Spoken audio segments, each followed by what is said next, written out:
저는 경상북도 경산이라는 옛날에 아주 그 당시에 가난한 시골 마을의 소장농의 아들이에요. 그래서 이제 그 뒤로 이제 대구에 와가지고요, 수능 강사를 12년 했거든요. 수능 강사하면서 번 돈을 가지고 그게 대구에서 제일 큰 학원이죠, 그죠? 학원을 인수해서 제가 이사장이 돼요. 강사하고 직원 수가 한 100명이 넘었거든요. 그리고 출판사도 차려가지고 출판사 직원도 한 20명이 넘었거든요. 그렇게 해서 제가 30대 승승장구하는가 싶었는데 그렇지를 못했습니다. 학원은 3년 만에 결국은 실패로 문 닫게 제가 접게 되고요, 출판사는 그 뒤로 부도를 맞이합니다. 그리고 저는 있는 재산 다 날아가게 되고요, 그리고 집도 이제 월세로 가게 되고, 차도 마찬가지로 채권자가 가져가고, 그리고 실제로 신용불량자, 흔히 드라마에 나오는 밑바닥 생활을 하게 되거든요. 그리고 이제 부채 정리하고 남는 금액이 25억이라는 빚이 남게 돼요. 이것을 제가 이렇게 바닥에 떨어졌을 때 제 나름대로는 3가지 기준을 정하거든요. 첫 번째가 바로 스스로를 타락시키지 말라, 이게 첫 번째 기준이었습니다. 즉 우리 보통 주변에서 이렇게 사업하다 실패하거나 바닥에 떨어지거나 힘들면은 보통 술에 의지하고 또 가족 탓하고 부모 탓하고 국가 탓하고 이렇게 되지 않습니까? 그러면서 보통 몸이 망가집니다.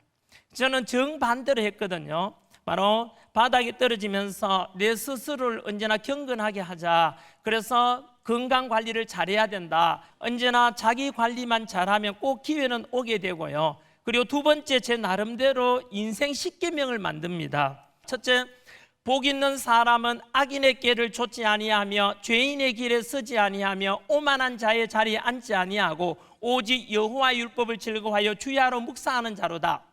두 번째, 지혜로운 자는 시간을 아끼느니라. 게으른 자의 길은 가시울타리 같으나 정직한 자의 길은 대론이라. 셋, 무릇 더러운 말은 너 입 밖에 내지 말고 오직 덕을 세우는 데 소용되는 대로 선한 말을 하여 듣는 자들에게 은혜를 끼치게 하라. 넷, 분을 쉽게 내는 자는 다툼을 일으켜도 노하기를 더디하는 자는 시비를 그치게 하느니라. 다섯, 지혜로운 자는 아버지를 즐겁게 하여도 미련한 자는 엄마를 업신여긴다. 여섯, 적은 소득이 의를 겸하면 많은 소득이 불의를 겸한 것보다 낫다. 일곱, 너의 마음을 다하여 여호와를 의뢰하고 네 명철을 의지하지 말라. 여덟, 항상 기뻐하라. 쉬지 말고 기도하라. 범사에 감사하라. 아홉 번째, 제 직업관입니다. 사랑으로 가르치라. 사랑이 없으면 소리나는 꽹과리에 불과하다. 열 번째가 대장부는 소인배와 논하거나 싸우지 않는다. 오늘 하루 다른 사람을 위해서 무엇을 할 것인가, 이렇게 묻고 매일매일을 기도하고 하루를 시작했습니다. 이렇게 해서 저는 바로 첫 번째 기준으로서 바닥에 있을 때 뭐라고 했죠? 스스로를, 나 자신을 타락시키지 말라, 그걸 첫 번째로 정했고, 두 번째 기준이 바로 가정을 지켜라, 이게 두 번째 기준입니다. 제가 수능 강사하면서 학생들이 상처받고 이렇게 상담해 보면은 요즘이야 이혼도 되게 일상화되어 있고 하지만은 그럼에도 불구하고 우리가 아버지 어머니가 애 낳았으면 성인 될 때까지 책임져 주는 것은 당연한 부모의 책임일 겁니다. 그래서 그런 애들 보면서 저도 결심을 하죠. 바로 나는 절대 우리 아이들, 내가 바닥에 있더라도 가정만은 지켜야 되겠다, 이런 생각을 했습니다. 왜냐하면 저희 아이들이 그 당시에 초등학교 저학년이었습니다. 아들 하나 딸 하나 있는데요, 그래서 그 애들한테 상처 안 주려고 엄청 제가 노력을 많이 했습니다. 왜냐하면은요, 우리 돈이라는 것은 여러분 잃었다가 다시 되찾으면 똑같습니다. 5만 원짜리 신사임당, 만 원짜리 세종대왕 다 똑같거든요. 그런데 가정은 그렇지 않습니다. 한번 깨지고 나면 자란 아이들에게 상처가 되면 그건 아이들은 평생 트라우마가 되기도 하고 그렇습니다. 그래서 어쨌든 간에 바닥에 떨어지거나 경제적으로 어려우면, 요즘 이혼 사유 중에 제일 큰 게 경제적 어려움이라고 합니다. 쉽게 그냥 갈라서자 이런 말 쉽게 하는데 저는 그렇게 정반대로 생각했습니다. 내가 뼈가 쓰러진 한이 있고 어떤 일이 있더라도 가정만을 지켜야 되는 걸 기준으로 삼았습니다. 그래서 제가 바깥에서는 울고 들어갔지만 집에 가서는 애들한테 한 번도 제가 표내지 않았습니다. 자, 그 다음 세 번째 제가 기준이 바로 이 앞에 첫째 둘째를 다 포함하는 겁니다. 사실상 이 세 번째 기준 때문에 지금의 제가 다시 일어나게 된 겁니다. 세 번째가 바로 신앙의 절개를 지켜라, 이겁니다. 제가 교회를 처음 다니게 된 것은 처음 나가게 된 것은 대학교 때 사귄 여자친구, 지금의 집사람인데요. 여자친구가 교회 다니고 있어가지고 그 집안이 기독교 집안이었어요. 그래서 제가 교회를 다니기 시작했고요. 그런데 실제로 제가 하나님을 인격적으로 만나게 된 것은 바로 바닥에 떨어지고 난 뒤입니다. 밑바닥에 떨어져서 25핏 감당될 수 없지 않습니까? 이럴 때 제가 기대할 수 있는 건 하나님밖에 없었습니다. 사실은 저뿐만 아니고 여러분 바닥에 떨어지면 사실은 뭐 여러 가지 생각합니다만 저는 기댈 곳이 하나님밖에 없었습니다. 그리고 저는 기도도 하고 성경을 정말 그때 많이 읽었습니다. 왜냐 기댈 곳이 그것밖에 없으니까요. 그리고 성경 읽다가 제가 완전히 저하고 제 심정을 대변해 주는, 저에게 가르쳐 주는 그런 말씀이 있었습니다. 바로 성경 속에 여러분 우리 고난의 상징 인물 하면 누구지요?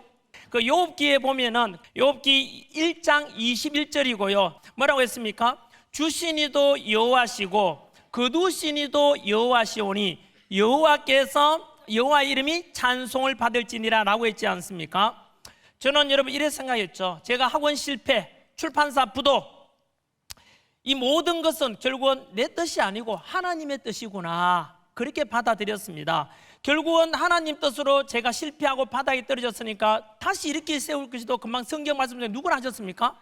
여호와께서 다시 이렇게 세운다 그랬지 않습니까? 그래서 저는 바로 내려놓음, 요 네 글자입니다. 내려놓으면서 온전히 제 자신을 다 내려놓고 하나님께 다 맡깁니다. 그렇게 해서 너무 지혜롭다고 생각합니다. 왜냐하면 매일매일 머리에다가 25억 어깨에다 25억 쥐고 있으면 그 빚은 여러분 제가 감당할 수 없을 겁니다. 매일매일 힘들어서 못 견딜 건데 하나님께 믿고 맡기고 내려놓으니까 너무 홀가분해졌고 저는 기도만 하면 되지 않습니까? 너무 홀가분했습니다. 그리고 하나님께서는 기도 응답을 내려주기에는 반드시 훈련, 트레이닝을 시킵니다. 연단시킨 뒤에 이제 응답을 주시는 거죠.